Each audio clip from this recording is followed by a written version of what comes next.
Welcome to the Enlighten Up podcast, where I am going to take you into a deep exploration of what it means to exist in this current reality. We are going to raise your vibes, open your mind, expand your heart, and dive deep into the wondrous mysteries and possibilities of this lifetime. There's been a spiritual catalyst that has set in motion the awakening process of many across the globe to return to the knowingness of self and unite what has been separated. Together, we're going to bring light into that darkness. We're going to remember the joy of living. But most of all, we're going to turn up the volume of our own eternal power and do the thing we're here to do.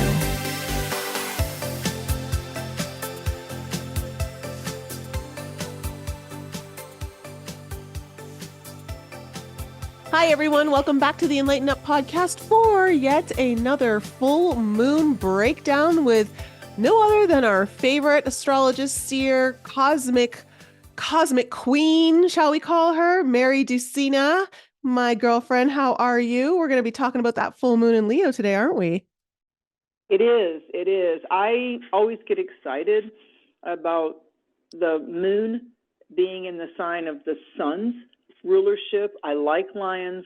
I like Leo. I resonate with the fact that Leo encourages our willpower, our will to do, and also invigorates the heart chakra and how the soul of us and the spirit's desires can meet up with and coalesce with the rise of the heart. So I was thinking about a catchy name for this, and it was like, this really is the heart rise. This really is an emotional evolutionary cycle, because we've started 2024 with such an impact of Saturn ruled Capricorn. We've got this impact as the year opened up with this stellium, which the short definition of that is when a whole bunch of planets form a parade in one particular zodiac sign. So we have this, with the sun and the moon at our former new moon that coalesce, they meet up, they marry in the sign of Capricorn, and then we've got that compatible with Saturn in Pisces, Neptune in Pisces. So we've got this earth-water dynamic that started the year, and then we're going to have Venus move into Capricorn as we come into this pre-full moon rise at its culmination point on January the 25th. We've got Pluto and the sun that spiraled together for the last time in this lifetime on January 20th at that 29th and Antarctic degree of Capricorn. And I really like the energy platform of Capricorn, helping us to anchor, do the work, really enjoy the discipleship and the determination and the dedication to work with what the passions of our soul are right now. But as we get into this full moon, Leo's also about courage, and it's also about setting boundaries when it's combined with Capricorn. The indigenous people refer to this moon as the ice moon, the wolf moon. To First Nations people, wolf is a powerful teacher. Great Spirit is the eagle for most Native peoples' tribes, but the wolf means a specific teaching, a specific teacher, some soul inspirations. And again, I'll go back to emotional intelligence, emotional evolution, what's going on right now, because this they refer to as the frost and the snow of winter tightening. Just look at the news over this last week, tightening its grip on the sleeping landscape when we come to winter solstice in the northern hemisphere. When you're into earth magic, it's the time of hibernation and stillness. A lot of people get what they call cabin fever. Oh my God, I've been iced in, I've been snowed in. Here in the mountains, we've been, I'm in a very rural area. They don't even salt the roads where I'm at. So it's just like, you're in for the next 8 days. It's not the amount of snow we get, it's the ice when the temperature happens. So it's really been an iced forest around around me here in East Tennessee rather than a snow-packed type of thing that you can kick around and make snow images and ski. Yeah, no, this is ice. So ice makes you respect it. If you don't want to, talk about the Leo symbology of pride goeth before a fall. Yeah, if you get cocky and prideful, yeah, you're going down. So they call it the wolf moon because when you think about survivalists, when you think about native peoples in the woods, when you go back in time before America, aka Turtle Island, to the Indians was their true home. The nights are long, the food sources are scarce, and so for the four-leggeds, as they say, the wolves, the coyotes, but especially the wolves, would be hunting around the village edge looking for scraps. So the energy of a January moon starts to offer protection from the harshness of winter, because when I've talked to a lot of hunters over the years, they say coyotes and wolves will hunt more, hunt to kill, so to speak, hunt to survive on a full moon, because Mother Nature has lit up the landscape. What they're wanting to be a predator toward can't hide in the darkness quite so easy. So as the moon waxes, as it does toward really strong from January 23rd to the 25th, we're drawing in the guidance for not only how to live sustainably, but to really see, are we arguing? Are we at odds with the stillness? Are we finding that our will, our ego, we're at battle with it? So as this moon starts to wane, it's excellent for releasing any pent-up fears. It's excellent that if we've been carrying if we've been carrying a haunt of not having enough or not getting what we want yet, at least add the word yet, it's a great time to look at your habits during hibernation and adjust them to match resources. So with all this Capricorn and Leo, I would say that it really is an excellent time to plumb the depths. It's an excellent time to combine Capricorn and Leo, take that strength. The tarot cards that came out last night when I was asking for this Pluto, Sun Capricorn, and then Pluto entering Aquarius, over January the 20th, and the Sun entering the Aquarius later on that day, was the Strength card, of course, for Leo. The Ace of Fire, or the Ace of Wands, New Beginnings, because it's inspired fire when you get the Ace of Wands. But I said, now what about that Pluto and Sun conjunction in sternly dominated Capricorn Saturn? And they said, oh, that's the Tower. I'm like, oh, holy crap. So the Tower, if you get your oracle cards and all the decks you may own or the ones you look at on the internet, I'd like to offer you a teaching of where you just pull up the Tower, Tower, pull up the Tower card and just look at it. Try to just look at the symbology of that lightning struck Tower, and how in the Rider-Waite deck there's some rocks and there's craggy rocks at the bottom of the Tower, and they built it to where there was water all around it and nothing can get to them in the 3D earthly realm, and they're high and they're stone built tower, and it's formidable, and it goes up in the air and got a crown on it in some of the tarot decks, and then a lightning bolt hits it and they're knocked out of the windows out of that tower. I mean, you see a man and a woman in the Rider-Waite deck being flown out of a tower from up on high. The original name of that card, when you get into tarot history, wasn't just the Tower. It was the lightning-struck Tower of God. So I said to you last month, and I'm saying it on my other podcast, 2024 adds to an 8 in numerology. It is the karmic infinity.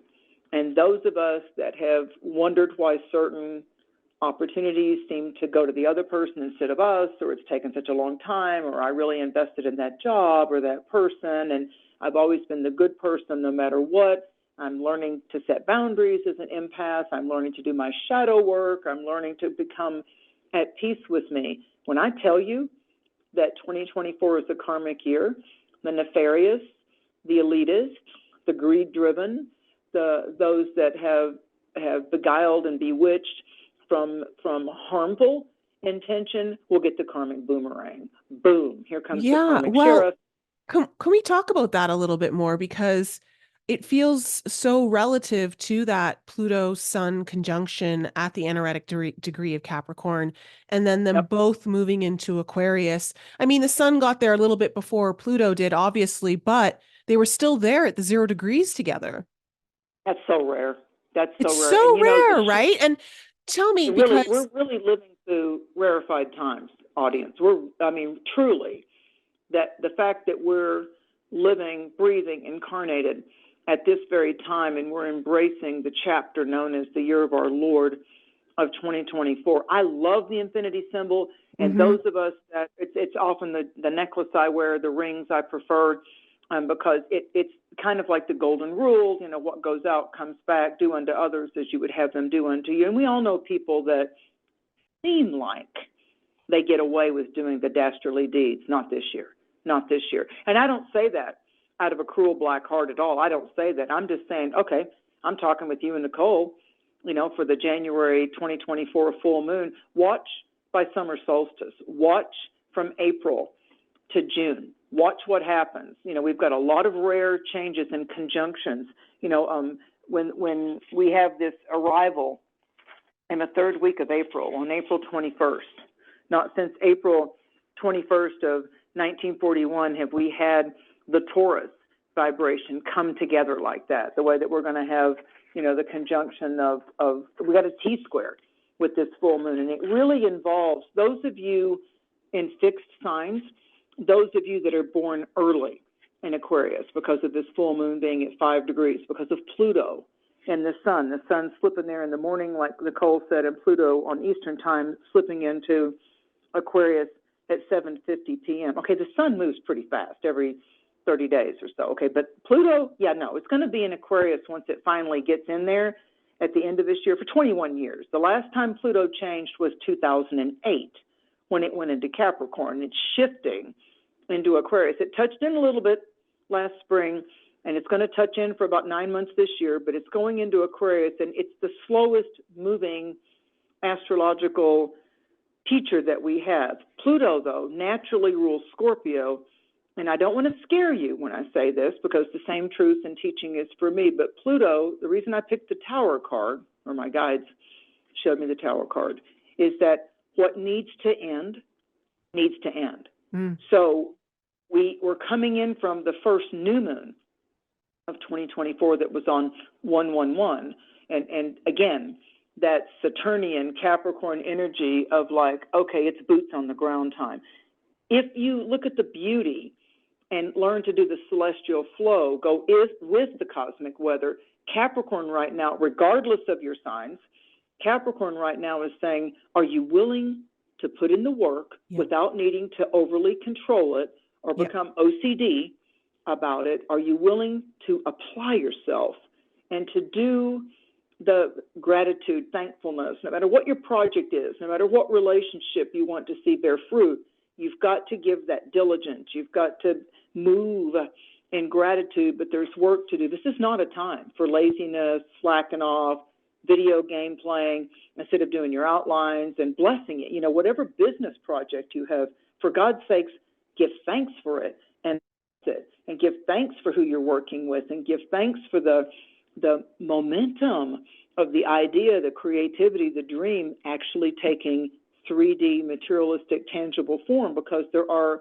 invisible sources and forces available to work with you. Aquarius shifts us into the as above, where Capricorn is climb the mountain, get to the top, enjoy the panoramic view, look back and pat yourself on the back for the arduous climb that you accomplished. You did it. You stuck with it. You had points of giving up. You had points of negativity. There isn't a boxer. There isn't an athlete. There isn't a cheerleader. There isn't someone that wanted to accomplish anything that didn't have to turn and face their fears. So if you're serious about change, and that's what's going on with this Sun-Pluto conjunction at 29 degrees, the last degrees of the zodiac sign is that extra oomph. You know, it's like the rocket takes off from the launch pad, although it almost seems like that would be an oxymoron. Wait a minute, it's at the very end of the sign, so why would it be a launch? Because it's the final, I'm getting ready to leave the energy of Capricorn right now, and it's a once-in-a-lifetime event. whether a baby's being born in 2023, 2024, or you're going to reach 85 years old. This is a generational dynamic.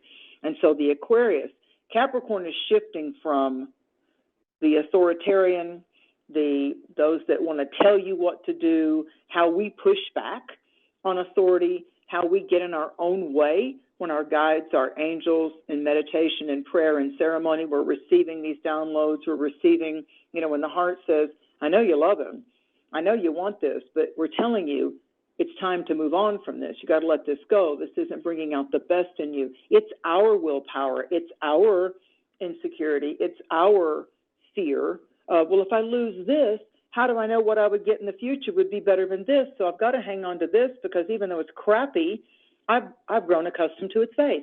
So there's a death process involved when we graduate from high school, when we graduate from a tech school, when we learn a new skill. Once you've learned it, that's also a type of death because you're not at the beginning wanting to learn how to do welding or to drive a major wheel truck or to learn how to groom dogs or to be an astrologer or to whatever, become a nurse. I mean, once you've done the training, then you're done with the basic schooling, your foundation of wisdom, and then we have to go out into the world and become part of it. We have to start applying ourselves. That's Capricorn.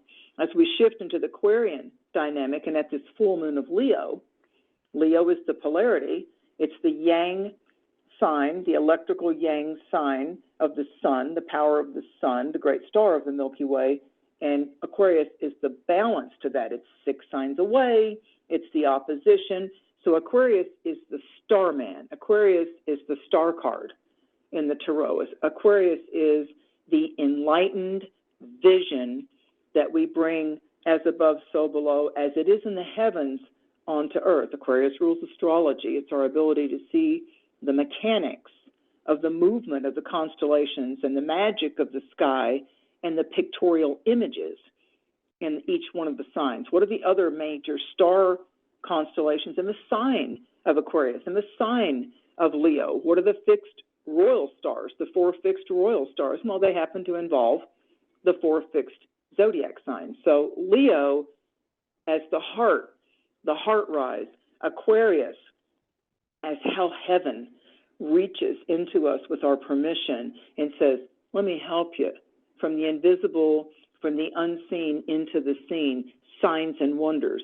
When we start getting this Aquarius shift this year, it's humanity.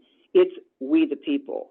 And if you, of course, I'll be the first to say it, and I'm not afraid to say it. We've been experiencing a lot of main media blackouts of things that are going on in the world. And when you go into alternative sources, when you go to Redacted on YouTube or you go to Raw Alerts, you start to see that the German farmers, I have clients in Germany. I had a client from the Philippines and a client from Germany, and they're saying, oh, yeah, it's true. It's not fake news. It's true that the farmers are rebelling in Germany. It's like, stop telling us we're going to have to cull our herd. Stop telling us that we can't have meat. Don't force plant-based on us. So the people, we the people, on the positive sense, are starting to push back against authority for authority's sake to try to bully us. So when you get chased, when you get bullied, whatever age you are, whenever you felt like that you had a crutch, that you had to run, but you had a walking stick, or you had braces, or you felt like you had a Superman cape on or something, there comes a point, even like Forrest Gump did,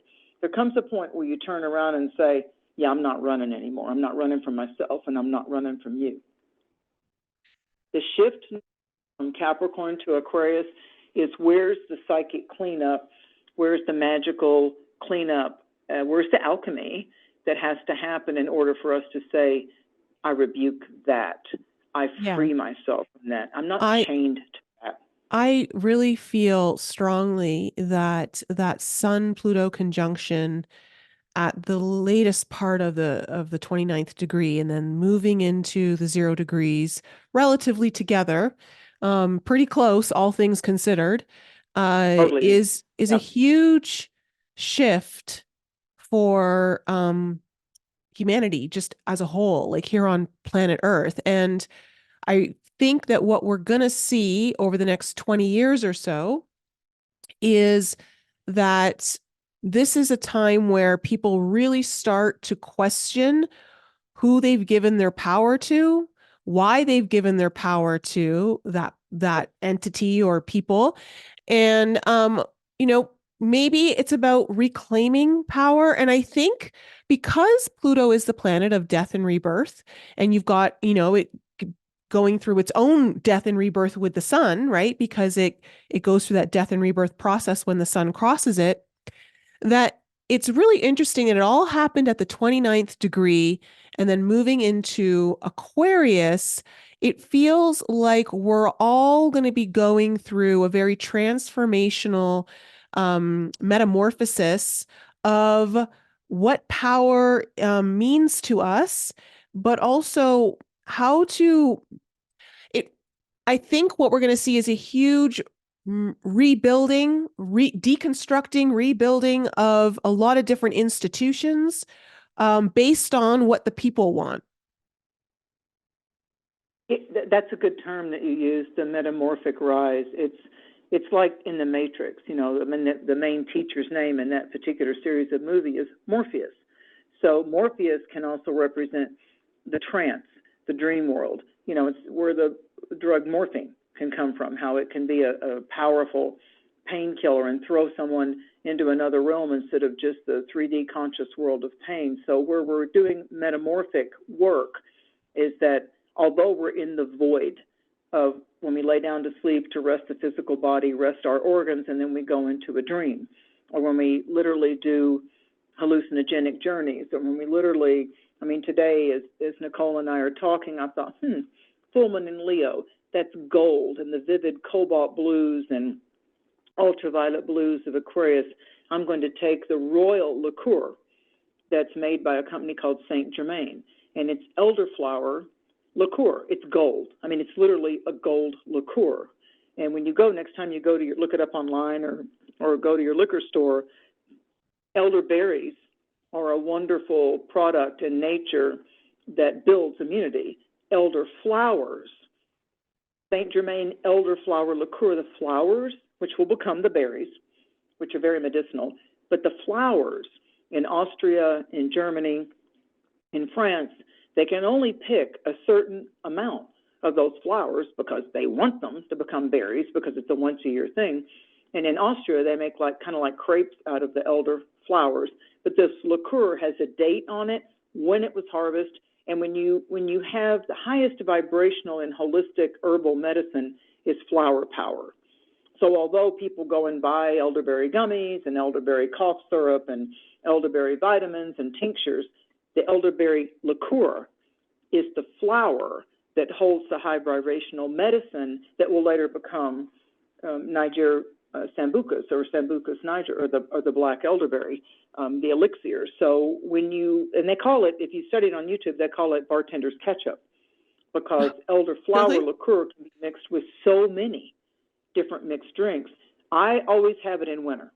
I always have it. And I thought, in celebration of the golden heart rise of Leo, I'm going to actually have that with some Peregrino water, and I'm going to put in my elderflower liqueur, and I'm going to let that be actually an alchemical process as Nicole and I are gifting and wanting to be empowered and allowing the Capricorn strength and the Aquarius upgrade of our center, our core.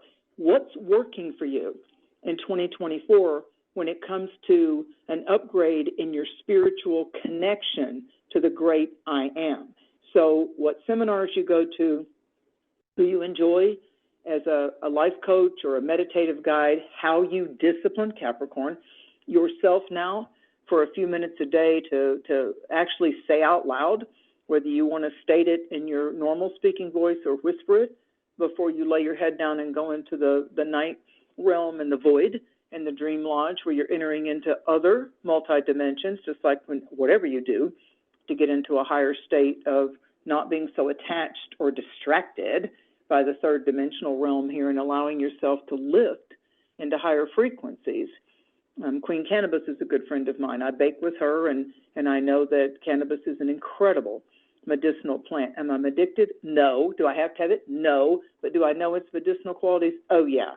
Oh, yeah. So there's different plants that you'll be drawn to. And so elderflower They make it in jam now. They have it in this liqueur. Saint Germain is the only brand I buy because they have such strict medicinal, disciplined times. There's only 2 weeks they can pick the flowers for that crop of that liqueur. And they date it when it happens, which is interesting to look at astrologically. So what I feel is going on right now is that we're literally the tower, the Pluto shedding of the old skin, the metamorphic pecking out of the egg, like the chick must do to assume its earth life. It's embryonic in the egg, and it's got to peck its way out of that to take form and walk its little 2 legs and feathers out into the earth mother life experience. Is we're literally going to be pecking out of an egg. I feel like we're pecking out of that egg until we pass the Chinese New Year, new moon over February 8th, 9th in Aquarius, where we start the year of the wood dragon. We're going to have 2 years of the earth element, the first one being the wood dragon. So what we're going into now, if you think about the dragon in most movies and in most mythological cultures and studies, it has fire at the front part of it, but a lot of dragons can fly. Some have wings, and they have a tail that can smack too. It's part of it's part of the mechanics of how it fights, up against the dragon slayers. So the dragon, although it has fire, it also can travel in the air. So when we're moving into these nodes that we've got going on, the first eclipse coming up at the full moon in Libra in the 3rd week of March, that's air, that's Libra. Then the great eclipse on April 8th, that's fire, that's Aries. We're starting to see a shifting more toward the yang signs of fire and air. So air is your connection with the etheric. It's literally the air that you wear, that which you breathe. And when we come into Aquarius, as we do over January 20th, 21st this year, there's some amping up of that. There's amping up of the energy of Aquarius. And so between this full moon and February 9th, 2024, I believe, Nicole, is going to start. I'd keep a journal with me, maybe a little notepad, because you're going to start to see who is it, what is it that I need to back up from, let go of for now. I'm not saying forever, maybe for the rest of this lifetime, that has indeed strengthened you, taught you, served its purpose, but it's got to go on back burner now. Because if you're serious about change, you have to go through some uncomfortable situations. You have to stop trying to dodge the actual process, because the only way is to grow is to not be stuck at the same traffic light, at the same room in your house. Once you use the bathroom, take a shower, it's time to come out, get dressed, and go on with your day. And with Saturn and Neptune still doing this dance in Pisces, and we've got the dark moon Lilith in Virgo, and you've got these dynamics right after this full moon as it shifts into Virgo. Remember, it's waning in light as the moon shifts from Leo to Virgo. We're going to get into the depths of our emotions and our feelings. So we might find as we're approaching the Leo full moon, that T-square that's involved with it, with the sun in Aquarius and the moon in Leo, Jupiter in Taurus, Pluto, as Nicole is saying, joining in with the sun. We're going to need to sidestep allowing irritability, like on Monday the 22nd, going into the 23rd of January. So working as a team is Aquarius. Doing the work you need to do on your own and not building up resentment because your coworker or your partner isn't covering their task or what they need to do. That could be potential irritation over the 22nd, 23rd. People aren't going to want to be up for taking criticism because it's kind of a grumpy, bumpy energy that goes in right before this full moon reaches its maximum culmination. But the moon is the spotlight too. And now we have the moon, which rules the sign of Cancer, being lit up by the ever-powerful sun. It's like, I'm the sun. I'm the star of the Milky Way. This is our only Leo full moon of 2024. And Leo likes to party. Leo likes to play. Leo, a full bloom of Leo it's where we're generous. It's where we want to help children. It's where we want to not just dig into that which hurt us with our inner child work, but where we had the strength in our inner child theater, where we were like, yeah, I did that, and yeah, I accomplished that, and I did that, in gymnastics, and I did stop that bully. So Leo is about applauding our strengths and recognizing our strengths. But the full moon, because it's part of a T-square, it drags in Pluto and Jupiter. So Jupiter expands, so we could have a tendency to get a little too much into our ego, and we could have a tendency to be a little too explosive or exaggerate a situation to be worse than what it actually is. And so that could detonate without warning. So I'm urging you, to move on from disordered people who move away temporarily, who tend to, you already know this, you already know the truth of this, who tend to squash our spirit or try to control our individuality. The Aquarius is going to say, I'm going to push back on that. So the work week could have a little drama. Leo's all about that too. But the weekend will be the exact opposite. As we finally get into Saturday after the full moon, it's a great time to have a meetup, to meet with the friends. It's equally auspicious for getting physically fit or absolutely plowing through any piled up chores or things we procrastinated on. And then when you get to Sunday, it's romance, it's art, it's socializing. So if there's people in your life, let me just say this about this, and I'll get Nicole's take on it. The people in your life who tend to have you walking on eggshells around them, remember the chicken picking out of the egg? It may be a time for you to march kind of away from that, to march on to some easier pastures, keep your sights ahead on the weekend after the full moon.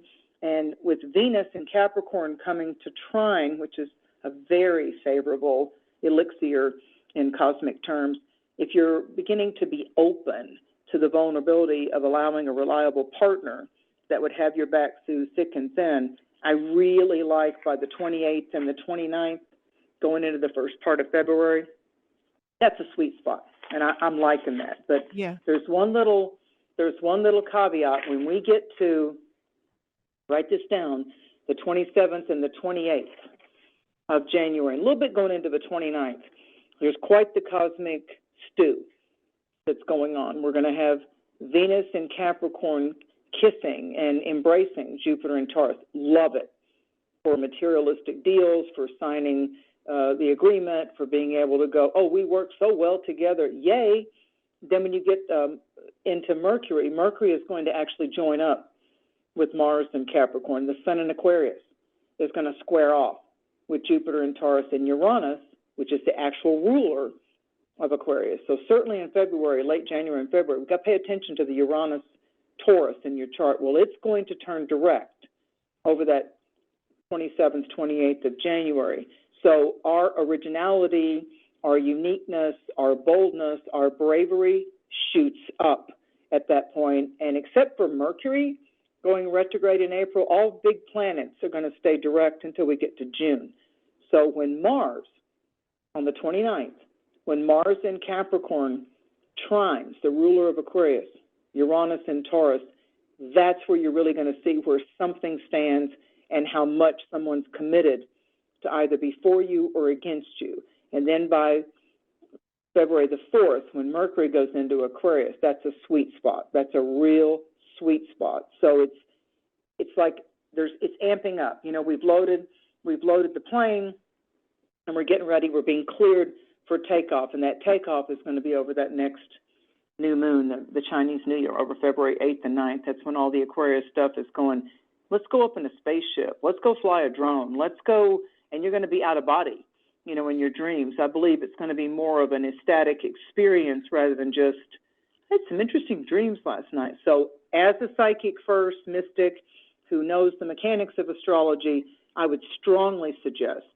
that you have some kind of legal size pad or journal or paper by your bed, have that little easy to write with pencil or pen, and just write down a couple of the symbols before you want to fall back into sleep, because spirit, the angelic realm, and your personal guides are going to come alive between this full moon and February 9th. Big time. Guidance is there. Yeah, with this full moon in Leo, I think it's interesting because it's obviously in a T-square with Jupiter, and it's opposed Pluto, which is still in a wider conjunction, but still it's notable with the sun, Pluto and the sun. This is a full moon where emotions are definitely going to be a little more dramatic than any normal full moon. I would say there's a Supposed to. Pluto's bringing its intensity, but I think what you might be experiencing over this full moon is, like you said, Mary, about like, people that you maybe have to walk on eggshells with. I feel like this is a full moon where some of us might be starting to realize, really connecting with how we feel on the inside, on like how we want to be, maybe not necessarily how we want to be seen, but maybe how we are being seen. And is that in the alignment with who we truly are? And maybe we need to start allowing the death of really what people think we are, and really start to embrace who we truly are, if that makes any sense, because it feels like there's a little bit of a transformation happening here with the people around you, but also your own identity. And also, just like you said, stop tiptoeing around, trying to appease people, like just be you. And maybe it's time to look for new groups to hang around, and maybe it's time to look for new friends, and I don't say that lightly, because I don't think that, you should just be casting away friendships so easily. But I feel like this is a time where I think minds are beginning to open, but before they can open, they almost have to go through a death and rebirth kind of experience. And I Absolutely. think that this is a moon where we have to really get in touch with our own feelings about, our own pride and personality, and how we're stepping out onto our own personal world stage, right? And are people around us supporting that, or are they trying to dim that light down? And I think it's about, like, maybe I need to start finding people who are going to support me being in my own light, and stop trying to appease to everyone. I don't know. Like, do you feel like there's some connection there? I do, because look at the nodes. The North Node is what we're aspiring to. It's in Aries. And so that's all about self-work. It's like, how am I in my own way? Am I taking things too personal? And the South Node, which is where we tend to fall back on, is, well, we want that partner to make us happy. Libra is about what we do, the teamwork, the mates and the coworkers. Aries is about being a leader and being able not just to copy or envy or steal somebody else's words or ideas, and to do the plagiarism thing, and or not give someone else credit, even though they inspired you. You went ahead and took the ball and ran with it, and you left out, oh, well, my coach taught me that, or I learned that in boxing, or my martial arts teacher, or, the people that have, and they're your teachers and your soul coaches and your astrologers may not expect you to give them constant verbal accolades or applause, but if you're trying to make it look like you did it first, you said it first. That's the shadow of Aries. And so we've got the Aries eclipses coming up, the Aries Libra eclipses primarily this year. There's one in Pisces that happens too, which will be the next dynamic of signs, Pisces and Virgo. Get ready, guys. In another year, it's your turn. So, but with the Aries and the Libra, where we're looking in our chart this year has to do with those yang, electrical, move forward, time to make some changes, get out of being stuck, so the Aries Libra eclipses. And then we've got the Aquarian energy coming in. This is a very dynamic full moon. So it's about laughter and humor and trying to look on the light side of things and the bright side of things. And even if somebody just irritates the fire out of you, most of the time in your family or in your close quarters, just start, instead of just insulting them or instead of just getting surly with them, use the Leo energy and just say, wow, you're a little harsh, aren't you? Start turning it into where we can teach a lesson or make a point with some dynamic humor involved. Yeah. Like, just because someone tries to criticize us or insult us or try to talk behind our back or steal our ideas or make it look like it's them that did the catchy thing, instead just, be bold enough to be unique. And I know this is hard. I had someone say to me once, when someone copies you, it's the highest form of a compliment. And I said, no, it's irritating. I like win-win situations. I don't copy them. This in high school. Why do they copy me? I used to wear rings on every finger. And this one gal in school who was a little insecure started wearing rings on all of her fingers, and we ended up working at the same restaurant. So that's when you find out real quick, you don't want to wear rings in a restaurant. So she kept wearing them, and she actually injured her finger. That didn't give me pleasure. It was just a part of a bigger overarching lesson. So with this energy now in Aquarius, think about when I've talked about the A team. Astrologically, the A team is the forward-moving, progressive, futuristic, let's think about the win-win of Aquarius and Aries. Aquarius can think about the group much easier than an Aries. The Aries is more comfortable with leading the group, taking the idea, and actually Aries will take the risk. Aries and Leo will take a risk faster than any of the other zodiac signs. If they fall, they fall. If they get up, they get up. But they're not afraid to be adventurous and take the risk. But Aquarius is looking out for the long-range win. Aquarius has an ability to say, well, if we got this study group together, if we got a group together to go take yoga, if we got a group together to start exercise walking, we could make it fun. We could take a little thermos of our favorite drink libation. We could have a gummy and go walking, but we have power in numbers if we were all females, for example.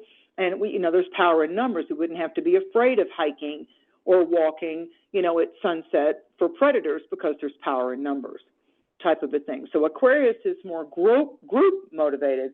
Aries is more me to thee. And then Libra is more about we're more powerful when we do things as a team. Aries has a little psychological work in dropping the letter I. I did this and I said this and I want to do this. And Libra shifts psychologically into, I love it when we're together. I love it when we talk on the phone. I get so inspired by your ideas and my ideas put forth together. So Aquarius and Libra, Gemini just likes people, period, and likes to be a whirling dervish and be in all kinds of, scheduled jam-packed situations to where they have absolutely no concept of time most of the time because they get distracted by the whole social thing, the social butterfly. But Aquarius finds an anchored purpose. It's a fixed sign. And a little secret here, because we've got this dynamic happening in the very beginning of Aquarius, and this full moon is still a part of a series of several full moons until April at 5 degrees. Those of you, when you look into your chart, look at the areas of your chart of the fixed signs. I'm going to give you those.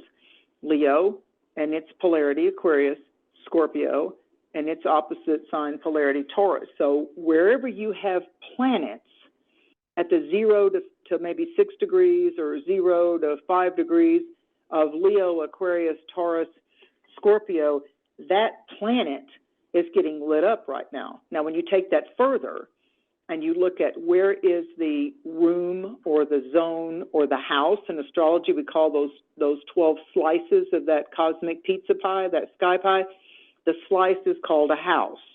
When I teach, I usually say that zone or here's your room of Aquarius. When you go into this room, so like if you have Aquarius rising, you're opening the front door to the first house, like you're opening the front door if you've got Aquarius ascendant or rising sign. So wherever you have Aquarius as a house, whether you have planets there or not, the Aquarius Leo dynamics, because where you have Aquarius, Leo's exactly in that opposite house. So you learn two houses at once, two axis points of power at once. So Aquarius is the etheric, the air, the atmospheres that we're going in and out of. Is it an atmosphere of tension? Are you lighting up the room? Are you bringing the humor? Are you bringing the positivity? Are you bringing the elixir, the teaching to where you can say, listen, just because we've got some crappy chores to do, if we do it together, it's going to be fun. The dogs have to be walked. Let's go do it and make it fun. We got to I'll go with you. Let's drop off your car and we can go have lunch and make it fun that you're going to leave your car to get some new tires. So there's a way that you can start to take the most mundane, menial, oh man, I got to go to the dentist tomorrow. I'll go with you. Listen, if your mouth is numb, we'll go and we'll get a smoothie or whatever. Start seeing what we can do with those social contacts that matter the most to us. Make your emails and your text more uplifting, more encouraging. Leo always, on the positive side of Leo, it encourages. It says things like, you've got this. I believe in you. I've seen your strengths. I've seen you not pull away just because somebody cheated or somebody did, your thing and you were planning to do it and they stole your idea or they stole your term paper or whatever it is. Don't let that get you down. You're sharp on your feet. Maybe you're supposed to improv. Maybe you're supposed to just be innovative, and that 4-page term paper that you did, go be the rock star that you are. Because like Nicole said, it's showtime. Leo is all about the theater in your life. And this is a time in 2024 for you to say, okay, I need to reassess my position here. Do I want to be the writer? Do I want to be the actor or the actress? Do I want to play the part and learn by actually playing the part and seeing how that falls out? Do I actually want to write a new script of opportunity or write myself out of some drama? Or am I going to be the director? See, I've got 5 planets in Scorpio, so I like the director role because I can cut the scenes. So, including me. Yeah. I can cut myself out of it too. So we got to do some psychic surgery here. We got to remember what I said at the very beginning with Nicole. This is about emotional evolution. How can you evolve and heighten your emotional empowerment, and how can you allow the enlightenment and not get in your own way? Yes, I agree with that wholeheartedly. I think that's very wise. And so, before we get into the all signs and everything, I do want to ask you, I'd love for us just to briefly chat about this one thing, because when I have you on next, this will have already passed. But what do you think about the conjunction of both, Mars and Venus, conjuncting Pluto at the 0 degrees of Aquarius? And considering that also Mars is conjuncting Pluto really close to Valentine's Day, Yep. there's some, and obviously Venus is catching up to Mars, and they're going to have their conjunction, and they're going to be traveling together for a little bit of time. Do you have any insights on that? Because it feels significant to me. Well, Aquarius is the fixed signs are always significant. Well, Mercury pops into Aquarius around the 5th, 6th of February, depending on your time zone. That's why astrologers will give you 2 days. So don't pick on us. That's why we give you 2 days. My clients over in UK are going to be on a different time zone of 8 hours than when I'm talking to you out of the Eastern time zone. And Mars actually, over the 2 days of the 13th and 14th of February, to her point of how we celebrate Valentine's Day, slips into Aquarius. Pluto's already there, so Pluto is going to line up with that. Then Venus gets in there by the 16th and 17th of February. This I'll say about Aquarius. If Leo rules the heart, Aquarius is able to blend the spirit with it, because Aquarius can and does turn its raw emotions off like a light switch. Aquarius is intrigued by the mystery. It puts its feet in to the experience if it's mysterious and it's an exploration, and it's not afraid of taking the vision quest or the adventure, and it's not afraid to join a cause. And it doesn't need to be the one leading. It wants to be the one observing what is the full bloom of what we need here. So Aquarius is going to be more determining what's the actual foundational platform of this attraction. And if you're involved with Aquarian energy, compatibility comes, especially if somebody's got Mars in Aquarius. A compatibility comes if there is intellectual harmony.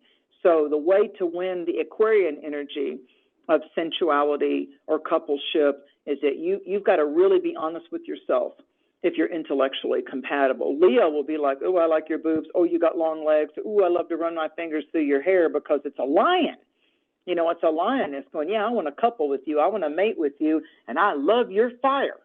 The lion is stimulated more by the desire and the titillation of social contacts and the power of what the group can accomplish. The lion's on the hunt, and it wants to enjoy and sleep and lay in the sun, and bask in the pleasure and the romance of it. Aquarius is like, what's the point? And who are we for each other anyway? So when you're talking about the shift of the Aquarian energy, it's why Aquarius is so dynamic, to be able to detach from their family of origin, to detach where they might have been born in Colorado, but they'll go, be on a ship like they could be born in Colorado and become a nurse or a doctor, but they'll be the very ones that join the Peace Corps or become a doctor or a nurse on those ships, Doctors Without Borders, or they'll, for a while take an internship over in, the Sahara. I mean, Aquarius will say, I've got to get out there and study other cultures and other cultural beliefs and traditions. I'm only going to be more well-rounded and more savvy if I understand what are the 8 precepts of Buddhism and how could that enhance me if my foundation was Christianity, or I grew up with the family preference of being Catholic or Jewish, and I just study in a study. I go take a weekend seminar, or I go buy a book and I learn about the 8 main truth precepts of Buddhism, and what do I think about those? And what do I think about Zoroastrianism or Sufism? And I don't have to convert to anything, but maybe I would get more of a humanitarian, idealistic way. And so that's why you'll find in Aquarius that it'll mix races, it'll mix religions. It's not afraid to be the odd duck out or the black sheep of the family, not at all. So to make that into a statement about potential romance and coupling and meeting up and who we might find alluring around the Cupid enhanced holiday, which a lot of people hate, is that I would say that even though it's, a holiday supposedly designed for going out to eat with your significant other and the mating dating game, even if people aren't looking for a relationship or aren't looking for something that could excite them, yeah, that could happen this year, because Aquarius is also, when people say things, I wasn't looking, I never in a million years after the death of my spouse thought I would, or you're like, I never thought I would step outside my norms of sexual attraction. I never thought I would step outside. I've always just dated Chinese. I've always been drawn to people from Peru. Yeah, bam. That's all. That all can change. Yes, because that's what I'm thinking, Mary. Like, I'm thinking that people are going to start, whether you're in relationship or you're looking to be in relationship, I feel like something's going to shift. It's going to progress or transform in a way that is a lot different and outside of the box than you're used to. That's the truth. Yeah. And I say that because to everyone who's listening, like, well, what's so big, about like this? And it's just, well, Pluto is the planet, from evolutionary astrology perspective, it represents our soul, right? So it's a pretty significant planet in that it really kind of represents everything about us. And when you have planets coming in and conjuncting at a 0-degree mark, and you have them all conjuncting very close together, like literally within a matter of 2 weeks. Okay. You have 3 planets, conjuncting this thing. I think especially, because Uranus, modern ruler of Aquarius, and Uranus is in Venus's home right now of Taurus, that there's just something interesting about this conjunction that makes me feel like relationships are going to start evolving in a very new way, that most people are like, wow, I never expected this, but it works. Or, like, wow, I'm really surprised. I didn't expect that, and it shakes the foundation up, but I feel like it's going to be for the better. That's a part of what I meant when I said, when we first started doing this podcast, it's a heart rise and it's an emotional evolution. So it's more than exploring bisexuality. It's more than Pluto is also the natural ruler of Scorpio. And when you talked about the modern day ruler of Uranus for Aquarius, before we had the discovery of Uranus by Herschel, Saturn was known as also a ruler of Aquarius. So it's about smashing the rules. It's about not being bound by the rules of society or just your family or just your upbringing. So it has a lot to do with the secrets. A lot of people, Nicole, go through their whole life and held a secret desire. A lot of people tripped the light fantastic and stepped out of what they know their family would accept. I would say that this Aquarius thing, how it shifts from all these planets being aligned at the end of Capricorn, end of a sign of Aquarius. There's a TV show, I think it's on Channel We or whatever, but there's a show, it's one of those reality shows, and it's called Love After Lockdown. And it's these people, both male and female, that end up falling in love with an inmate. Like they actually go online, and instead of a dating site, they actually start chatting up a person in prison. And some of them are involved with them for 2 years before they ever meet them, and they don't even have these meetings where they have to be married before they can have, in most states, these husband and wife or sexual conjugal meetings. And this love after lockdown shocks the fire out of their family and their parents. Like, wait a minute, you're being conned, you're being catfished, but it's got to do with someone that's been in a box. They've been incarcerated for burglary or whatever, writing bad checks, but the person on the outside of their family, they shock the whole family. Aquarius is also about shocking things. Remember that lightning bolt of Aquarius? It rules lightning. So the lightning struck tower. So it has to do with, I never thought my daughter, I never thought my dad, I never thought my mom, I never thought my kid. So it's like the shock waves. But there's something about breaking the expectation of your culture or your society or your family's rules. Yes. So you went out there and you got the college education, and you went out there and you were a nurse for all those years, and you helped a lot of people, but then you go, damn it, it's time for you. Time for me. I played by all the rules.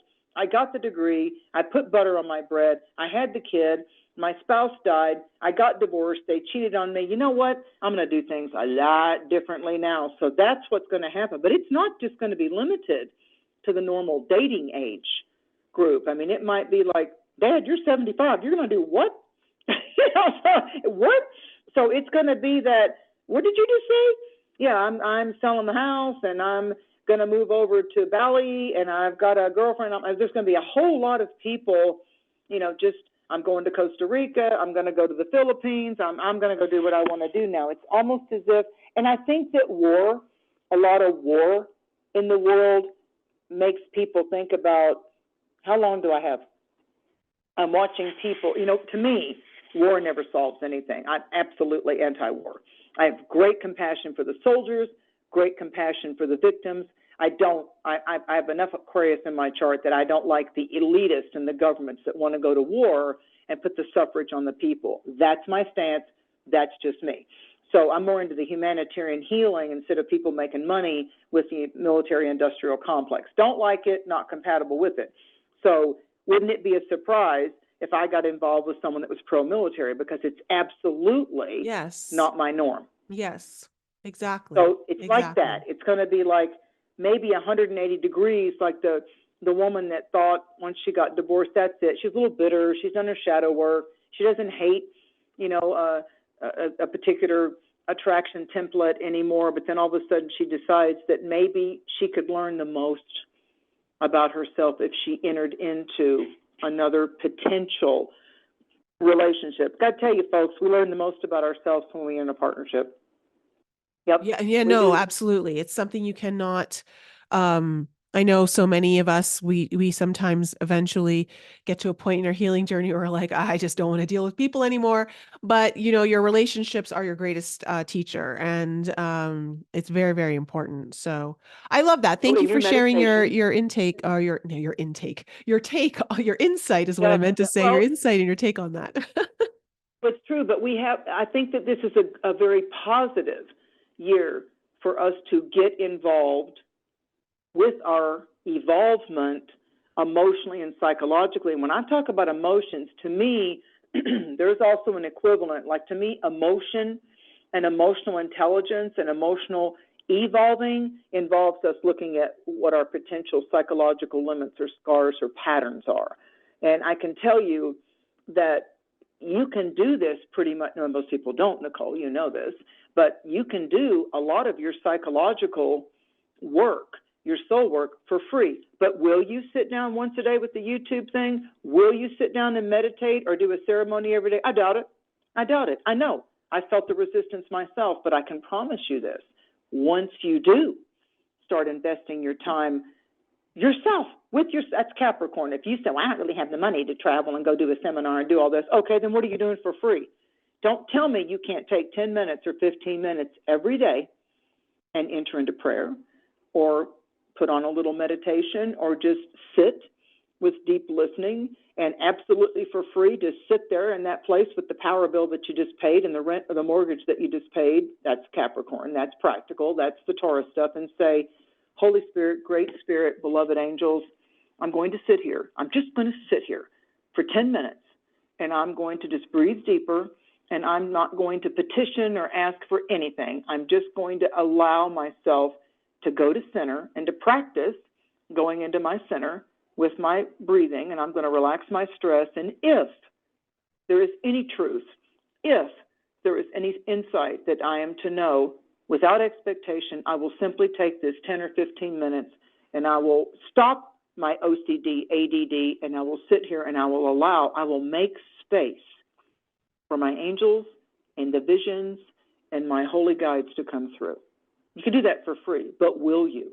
That's the shift of Capricorn to Aquarius. Yes. Once it starts shifting into Aquarius, the visions, the insights, meeting the right people at the right place, the money to go to the seminars and the workshop, it'll happen. It'll just happen because why?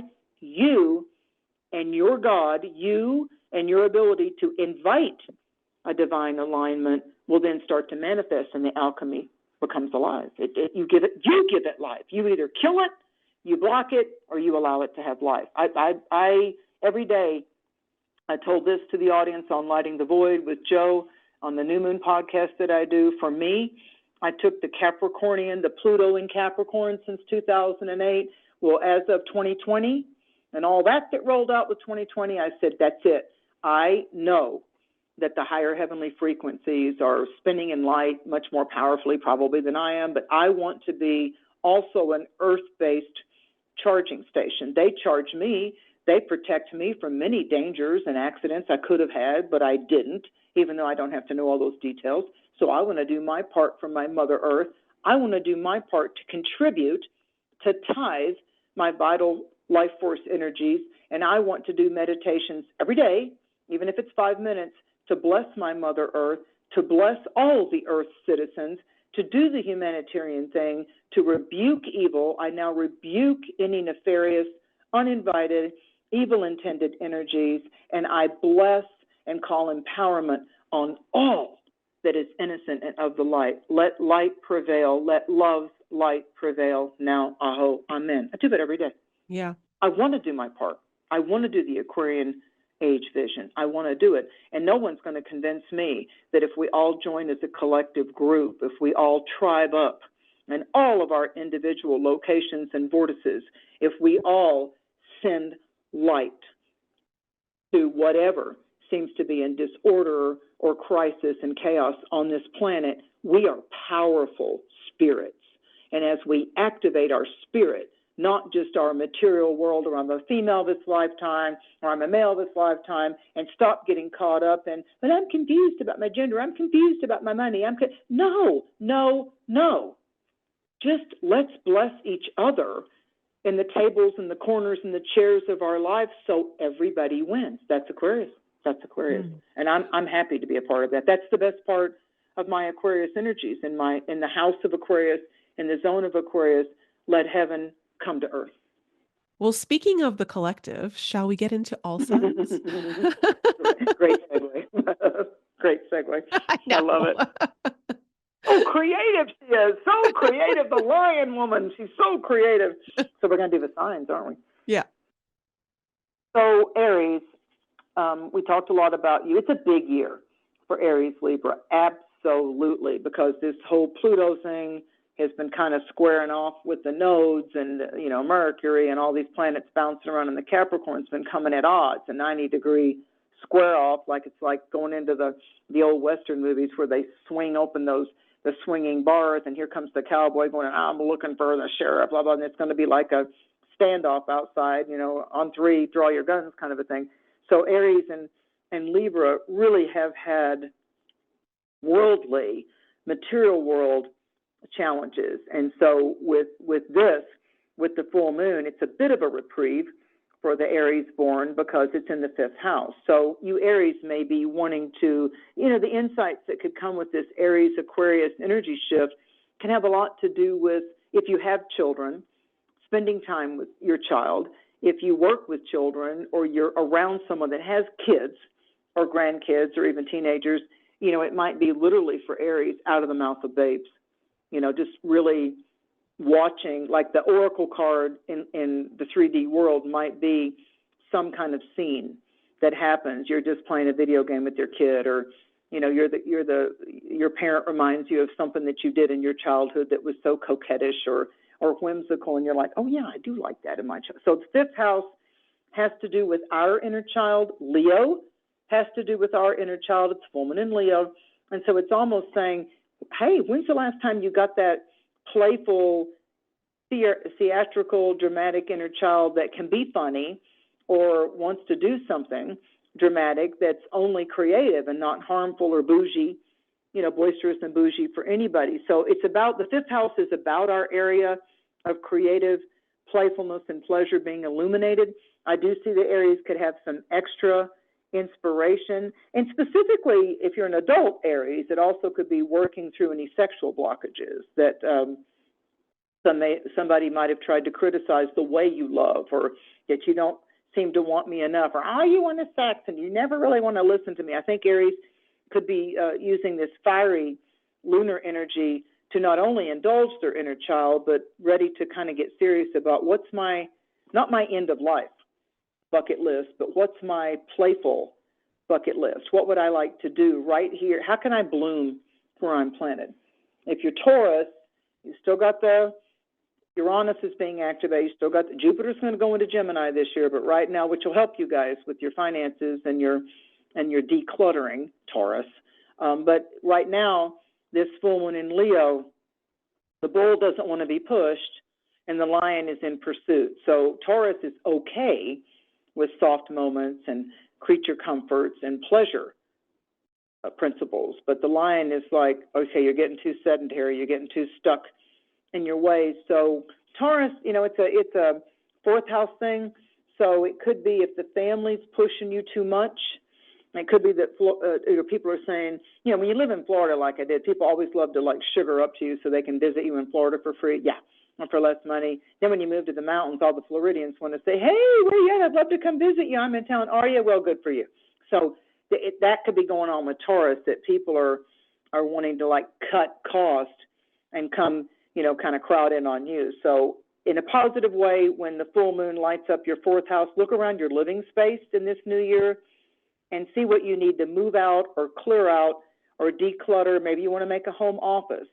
Maybe you want to upgrade your living space. That might involve repairs you've been putting off, but mostly on the inner level in those inside psychological closets, any pent-up emotions could be bubbling up to the surface, especially right before February 8th, 9th. I'd say Taurus between that 28th, 28th, 29th, and then again on February the 4th, check yourself. And are you enabling someone? Are you avoiding facing off with someone that, you got to stay true to yourself and true to your boundaries. So it could be that there's some unwanted guest trying to bully you, or, hi, I'm at the gate of your neighborhood and we just wanted to stop in. It's like, I didn't know you were coming at all. So be bold enough, even though you're Venus ruled, be bold enough to say, you know what, that's going to be too much tension for me. That's just I don't want to create resentment, and I don't want to be, that was just rude. So if you're a Taurus, be able to just say, no, that's just pushy and that's just rude, and I'm not going to do it. I don't care if you are my sister or my brother. I let you get away with that shit through my whole childhood, and it's not going to happen now. If you're a Gemini, the third house dance. So Leo and Gemini play well, and so the Gemini right now, this is a full moon of the heart. It's the heart rise, the heart of a sunrise. So Gemini, you need to speak from your heart. Gemini is the third sign in the Western zodiac, and so when something lights up your third room or your third house, you got to be transparent about what you experience, how you learn to open up new doors, new possibilities. There's bright connections, especially if you're seeking to expand a study, a new trade, or a different, as Nicole said earlier, social network. While it may seem uncomfortable to share, like in therapy, certain vulnerable truths and step outside that comfort zone, the honesty, the direct communication ultimately takes leashes off of us and shackles off of our ankles, and it frees us from overthinking that you may be experiencing. So I would say for Gemini, talk it out. It's okay to vent. Here's the struggle with Gemini. You've got to be able to shut up and listen. You got to listen to the other significant person, your significant other. Don't listen to respond. Listen to understand. There's a difference. So if you're a Cancer or a Cancer rising, it's a second house dynamic. Yay. So this is where gratitude and practicing paying it forward, acts of kindness, letting someone else shine in the spotlight will ultimately, not taking credit for it yourself, will ultimately bring you the cornucopia, the horn of plenty. So it's how you're opening the door to more abundance is by allowing that sweet energy, that sweet, soft, nurturing energy of Cancer the crab. So if you start to get a few concerns about how you're wanting to manage your resources or your money, this fiery wolf moon at the start of a new year is a powerful intuition lunation that helps you to reinvent, rethink your income streams, your priority values. So it's okay for you to know that it is your time for a new job, a raise, or a promotion. So I would say to Cancer the crab, when it comes to where you need to be Leo bold, ask for the raise. You know, ask for the promotion. What do I need to do to get promoted? Because I don't see any areas that I'm not participating full throttle, and let them tell you. If you'll find out how they see if you're worth it or not. If you're a Leo, spotlight's on you, baby. Spotlight's on you. So you know what? Condition your hair, put on that great face cream, learn the benefits of castor oil on any wrinkles or on your skin. A lot of you need to go to YouTube and study about castor oil on your belly button. Yeah, I said it. There's a lot of neat things about that golden oil, and I'm going to warn you about castor oil because I've studied herbs and holistic remedies for a long time. Too much, more is not better. When it comes to something like castor oil, you need to pay attention. You need to pay attention. Your eyelashes will grow and your eyebrows will get nice and thicker instead of you having to go get tattooed eyebrows. Castor oil is powerful, but there's some areas you better respect when it comes to castor oil. So Leo is about beauty treatments, and it doesn't have to be a needle or just a plastic surgeon. It's about really embracing what actually feeds your skin, what foods or supplements actually enhance your immunity, your wellness, and your bright beauty. So the fiery wolf moon is in your sign, but I would say as a Leo or a Leo moon or rising, press pause, step away from the daily routine, the daily demands of life, and the expectations of your relationships with significant others. It's time to check in with yourself, and you need to acknowledge the areas that you've grown, how much you've grown since the last full moon back in February, a year ago of 2023. What achievements are you most compatible with or proud of since February of 2023? And how can you take that up another notch this year? But you got to bask in your achievements first. So with Leo, it's good for you to look back on what you let go of, what walked away from you, maybe what challenges that came in roaring into your life. Maybe you're taking care of a loved one. Maybe a parent or a spouse or a lover had a tough year. Aquarius is all about, for Leo, the Aquarius solar cycle is about really focusing on your partner, your significant other. The full moon in Leo lights you up. But this time of year, every year, from the third week of January into the almost the very end of February, around the 19th, 20th of February, that's when the sun and the planets, like Nicole was talking about, they're beginning to join the planetary parade in Aquarius. That's your seventh house. So Leo, you really learn the most about you and where you're at and what's working by listening to the people you deem to be your top three priority people around you, orbiting around you.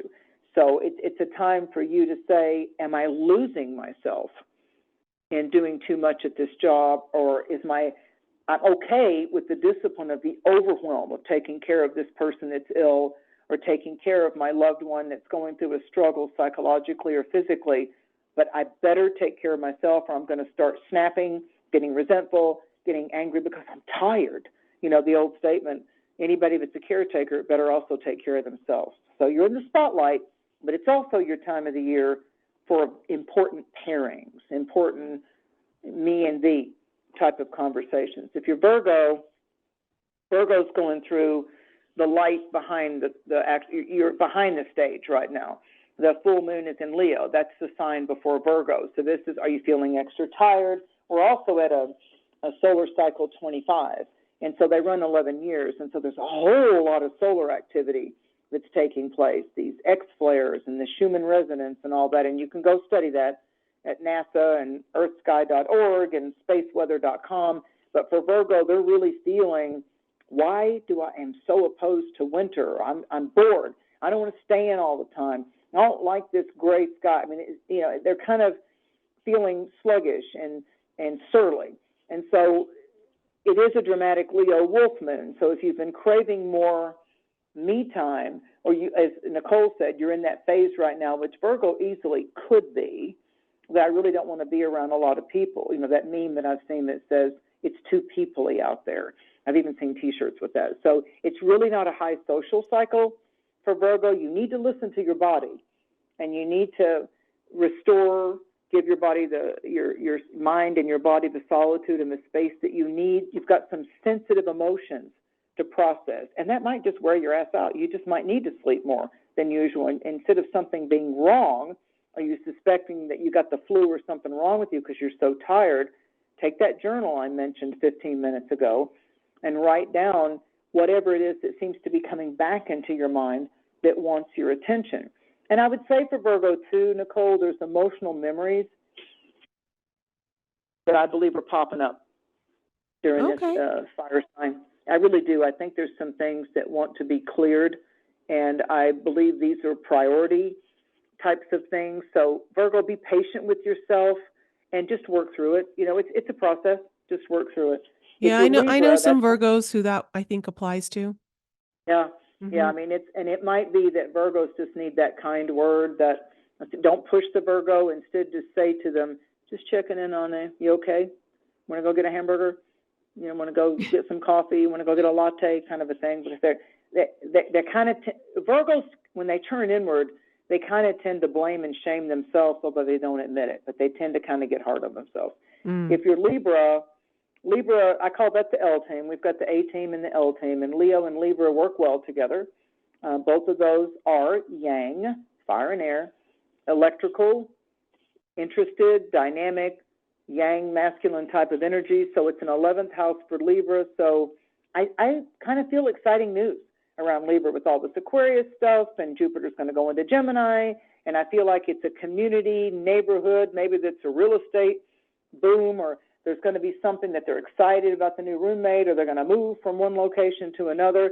Libra's really been working hard behind the scenes, and I believe this Leo moon allows Libra to go center stage, showcase the unique creativity or talents or gifts to the world. So I believe that Libras need to remove any filters and allow the experience. Just be you are enough, and get out there and strut your stuff. I mean, I really think it's not a big forecast for Libra because there's a lot of things flowing your way.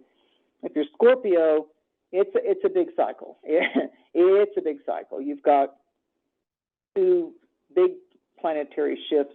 You've got Jupiter and Uranus in your opposite sign of Taurus. You've got Mars going into Aquarius. You've got this Leo Aquarius moon. It's primarily the moon is lighting up your 10th house, so it's heating up. Leo is normally the celestial cycle of Leos in the summer in the northern hemisphere. So there's more respect, there's more recognition, and with the Capricorn stellium, there's more responsibility with your work, at the office. Ask for support, take your breaks. But this Leo full moon is all about you leaning in and learning more about your own capacity, like it's in fast gear for you. The only thing I see Scorpio has to avoid is burnout. I'm burned out. It's because Scorpio, all the water signs need to take time away from where they pulse their main energy attention. They need to take time away. They must recharge their emotional and psychological battery, period. So I feel like that Scorpios need to consider the possibility of starting and ending their day with something that's joyful, something that's lighthearted, so they can stay grounded and maintain that healthy career work-life balance. So, Scorpio, I know it sounds like an old cliche, but you really need to be looking at one day at a time around this full moon. You really need to. With Mars going into Aquarius, you need to just take this last week of January of 2024 and the first 7 to 8 days of February. Don't take it personal. Look at why you're getting triggered and just learn from your triggers. If you're Sagittarius, it's 9th house. So Sagittarians or Sagittarian risings are like, I want to grab somebody that I have fun with, that I can let my hair down with. I may want to go upgrade my passport. I want to have desire in my life. And desire could be that you build a greenhouse together with someone that you're involved in a coupleship with. But there's, whether Sagittarius zooms away to some kind of avant-garde or international destination, or they start the philosophical plunge, they start the soul studies into something that's a different spiritual or cultural vibe. It's this wolf moon is asking you with the Capricorn shift to make practical Capricorn plans to achieve some type of up level in your spiritual skill set. So it's like you Sagittarian archers, as you want to level up your, and it actually could be a new job that you leave one thing and go into something else, because Sagittarians love learning. They love being able to increase their talents. So it might be a certification, it might be a graduation around this time. But I guess what I want to say to them is all this Aquarian shift is, and how are you sharing, gifting, enjoying the wisdom that you've already learned? How can you bring that out? So maybe there's going to be more professors and teachers and physical therapists and people that are Sagittarius or chiropractors or whatever saying, here's how we'll apply this. Let me help you heal, type of a thing. Capricorn, it's 8th house. Capricorn and Leo can be very serious about how they pursue a goal. And I do see for Capricorn, there are significant shifts going on with you. If you think that you didn't, Capricorn, look back to 2008. Look back, those of you that know your charts, look at the house or the area of your chart of Capricorn, because Pluto entered Capricorn in 2008. What was it, 16 years?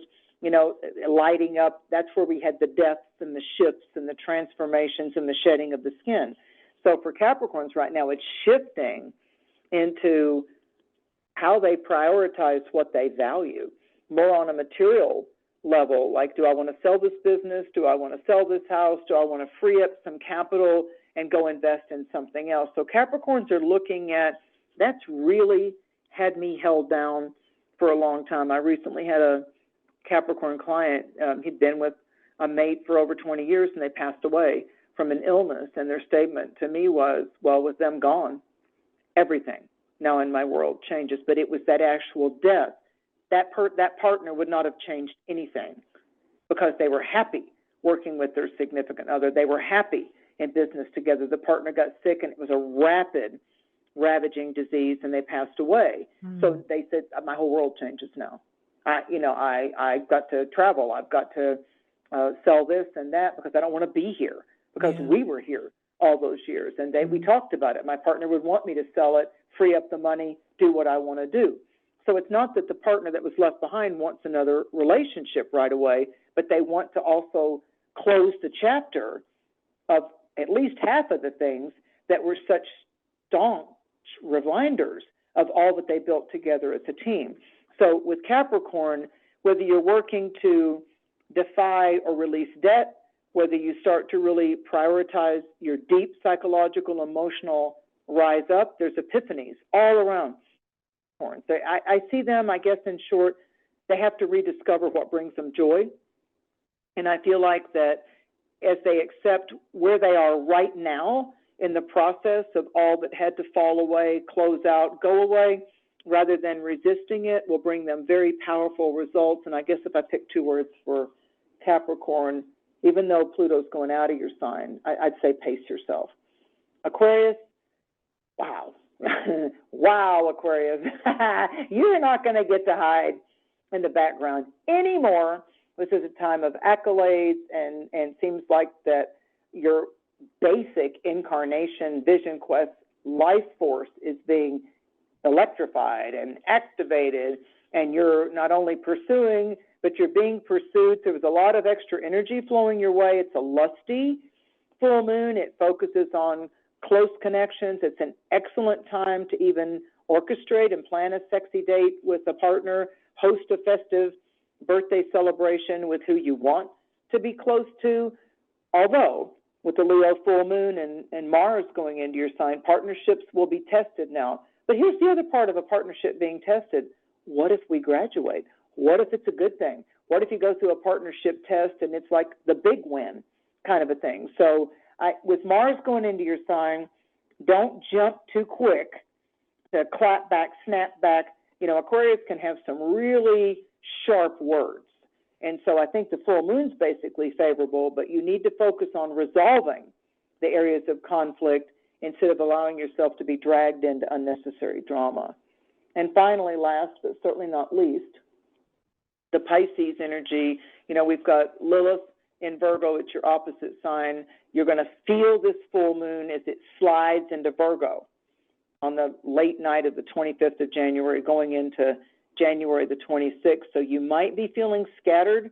You might be feeling like there's too many irons in the fire. You got to take a moment, slow down. It's very favorable for you, Pisces, for you to get centered, breathe, dance, let music, sing, dance around the house, sing, meditate, pray. It's eat, drink, pray. It's an important time for you to recommit to the healthier habits that support you mentally, physically, and emotionally. I feel like Pisces have gone through a big uproar since late August of 2023. If you're unsure where to start, consider visiting that group program, visiting the reliable resources, maybe your church, maybe working out at the gym. I mean, you need some areas where maybe there's people, but you're able to act like you feel safe there, but maybe you can just go do some work on the machines at the gym, or maybe you can go to your synagogue or your temple or your church or your support group. And I would not rule out a good therapist for Pisces, because I feel like 2023 could have kicked the ass of a lot of Pisces. So if you'll review your progress, by the time you get to August of 2024, it's going to be amazing what's come into your life, the path that you're on now, and how happy you are to embrace those new beginnings that are coming in to kiss some pleasure into your life. I feel like the second half of the year is really going to be positive for Pisces, but Mars is going into Aquarius. That's your behind-the-scenes, deep psychological questions and struggles and searching for those soul strengths. And if you'll flow with that, if you'll flow with when Mars gets into Pisces, when it goes into your 12th house, you know, Mars is the fuel in our engine. And as it gets there, as Nicole said, right by Valentine's Day, if you'll work with Mars wanting to go in there and clean out those closets that you don't want anybody to peek into psychologically and emotionally, by the time it gets to your sign on the 23rd of March, you're one heck of a soldier that earns some new medals, new soul medals, new life medals. So it's for Pisces, the Aquarius season, this Leo full moon is about what have you not been willing to look at? And how about that? Is it time yet? Are you tired of it haunting you? But it's basically a time of inspiration. I mean, it's not time to roast any particular sign like Nicole likes to tease me. Who's getting it this month, Mary? I held back. I really feel that this Aquarian energy is about us being able to step back a little bit from always wanting to react with rapid fire emotions and really find the love and the compassion, the encouragement, the upper level qualities of Leo. Where's the lion in you? I mean, just find that feline, independent lioness or a lion in you that knows that all of us are a princess, a king, or a queen of a jungle of opportunity somewhere in our life, and we can all find our ways through the jungle, and we don't always have to hunt or be hunted. I mean, it's Leo. It's Leo. So where could you play? Where could you play without criticizing or hurting or disparaging anybody else? Where can you? There's a whole spirit. There's an essence. There's a spirit. You know, I love the spirit of play. I love the essence, the energy, the spirit of generosity. It feels good to give when you do it without strings attached. So where can we? The upper level of Leo is generosity, baby. It's generosity. I feel so much richer when I have the resources to brighten someone else's day or give something to someone and watch the corners of their mouth turn up. Yeah, I like that.